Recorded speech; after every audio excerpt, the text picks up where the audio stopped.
Today I fucked up by getting the wrong bodily fluid on my wife's vagina. So this happened this morning and it completely ruined the moment, but me and the missus laughed about it at the time, so it's not the end of the world. Both kids were asleep, we were awake, so naturally our hands started to wander. After an amazingly sensually blowjob, I decided to return the favor by going down on her. It was all going well. I could tell she was close to enlightenment. This is however when I fucked up. I suffer from horrendous hay fever at this time of year, and over the past few days I've had a lot of very thick, green mucus leaking from my nostrils as a result of this. Anyway, with my tongue still beating like a baby bird's wings when attempting to take flight, I felt a tickle in my nose which I knew was a sneeze. I held it off and I felt the sensation leave, so I doubled my efforts in case the sneeze came back. The sneeze did come back, and caught me completely by surprise. I let out this massive sneeze and at least half a liter of snot came out with it and covered my wife. I wiped my nose and just looked at the sight as if I just witnessed a murder. We were both silent for about 30 seconds,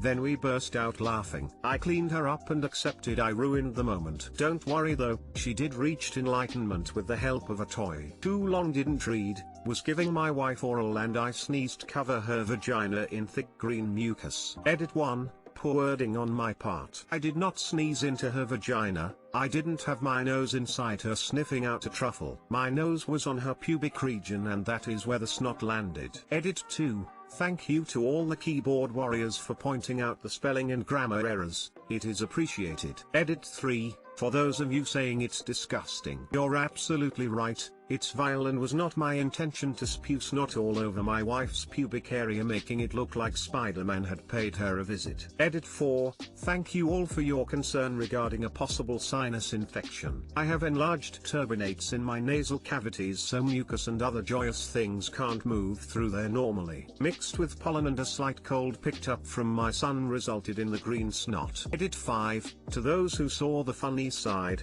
I'm pleased you got a laugh. I mean, what is this sub for if you're not going to share at least one mildly amusing sexual episode? People on Reddit only foo in sexual ways. A half liter of snot is quite the amount. I'd be worried if I didn't know what being miserable with allergies is like. Good luck with that. I know a guy that pulled a 10-pound bugger out of his nose and his head collapsed. Well, I was totally expecting you peeing on her, so it's all good. It's probably a fetish for someone. If it wasn't, it probably will be now. Not me. Not me. Sure. What were your hands wondering about? How to not sneeze in her wife's vagine.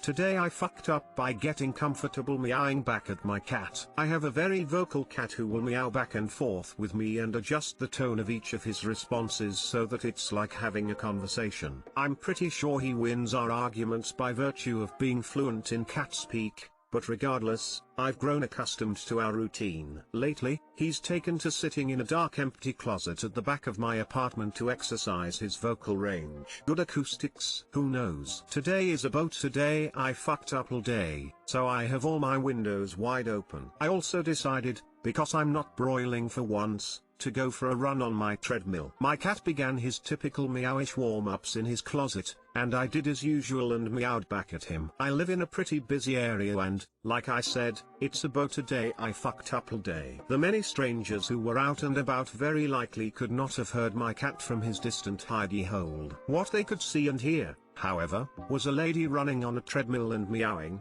with more and more irritation, apparently at her own self. I am abashed, but I am not ashamed. I think I can manage this reputation as long as I don't ever interact with anyone. Too long didn't read, went for an indoor run, forgot other humans existed, probably looked like a crazy person meowing back and forth with a cat that nobody could see nor hear. Edit, I'm reading every one of your comments, and I'm so grateful for all the adorable stories. You've all made a tough week much brighter. 3.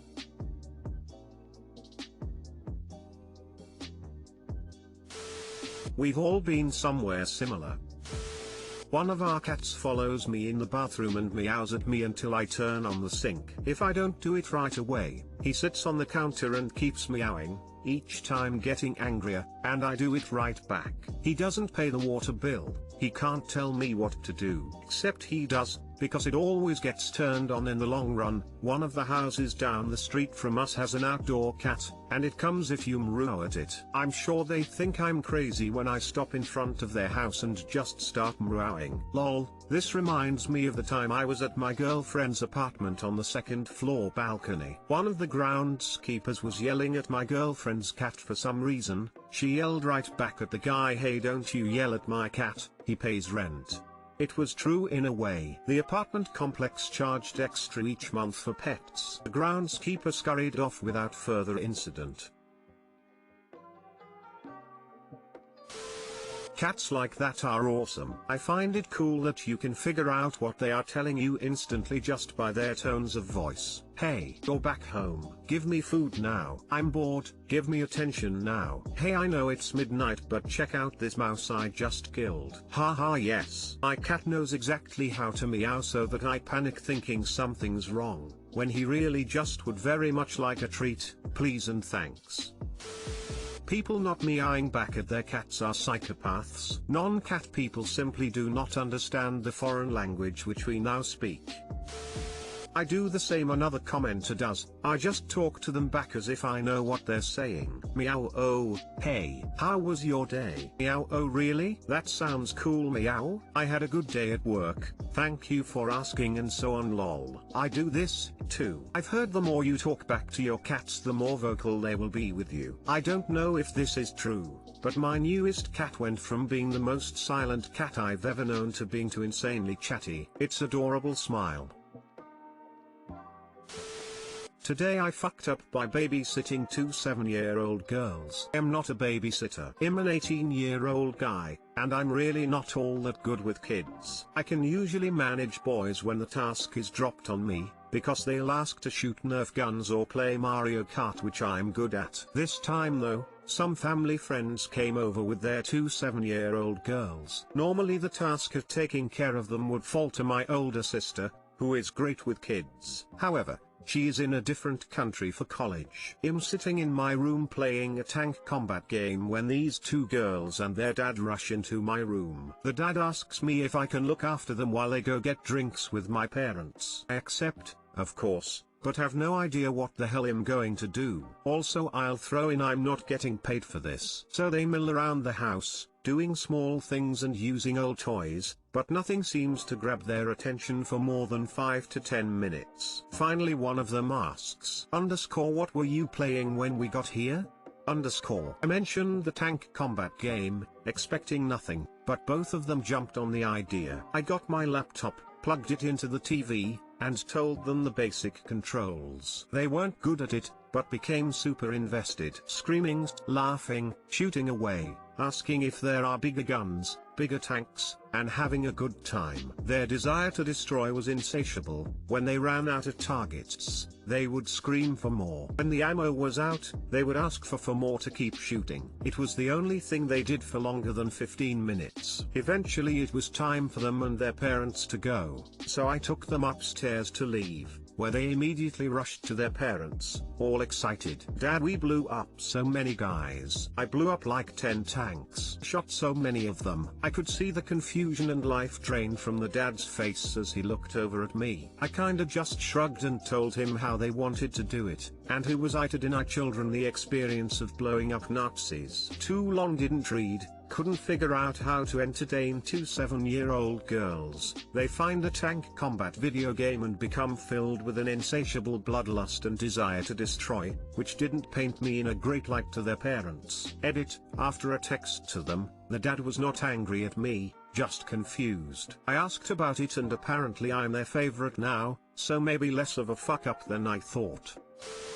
All children are agents of chaos who enjoy destruction. They all enjoy violence, in mild forms of slapstick humor to giant explosions. I don't know where or when the divide starts, but it seriously helps for guys to treat little girls the same way they treat little boys. It creates a positive image of dudes for them and lets them know that a grown-up thinks they're just as capable as boys, which means the world. On flip side, please let boys play home, do cleaning, washing dishes and all the girly roles that we get verbally punished. What you play with Barbie? That's a girly thing. Can't you play with cars like a normal boy? And later boys grow up to be mental cripples. Yeah, that's totally not to F you. Dude, you rocked, and those girls are going to appreciate that like you won't believe. Wouldn't be surprised if they don't ask to spend more time with you in the future. According to them, I'm their favorite now. Kinda hijacking your comment because a lot of people are say this isn't a fuck up. The fuck up is that I returned these two kids shouting about death and destruction to their parents. They looked and seemed displeased. This really has little to do with the genders. I remember when my younger sister joined the army, my mom screamed at me for about an hour that this was all my fault for exposing her to violent video games when we were kids.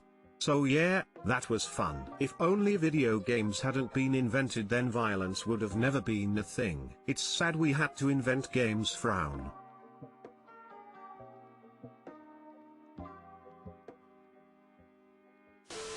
Reminds me of when I introduced my youngest daughter to D&D. First campaign she ever played was with zombies, and my diva, Prissy, I'm going to be popular and loved by everyone when I grow up. Little redhead went murder hobo on zombies. Threw me for a loop at how this shopaholic shoe fanatic who refuses to wear anything stained or not in fashion just went off and killed hundreds of zombies with her knives because guns are too noisy. Your kid is going places. Hopefully not prison. Honestly, they're choosing the right weapons to not get caught. Guns are too noisy. Little girls are truly the most terrifying, and I love that for them. I used to be a martial arts instructor, and a few of my preteen girls would really get after it, but one 9-year-old girl I taught kind of scared me. Violence just absolutely fascinated and delighted her. She was a really personable, nice and polite kid, so I wonder if part of it was her trying fill some role she thought was appropriate. Be teaching her some self-defense move, and I'd be like, and then we kick them in the knee, and she'd be all, why? And so I'd say we try to break their knee so they can't chase us. Then her eyes would go all wide. Awesome.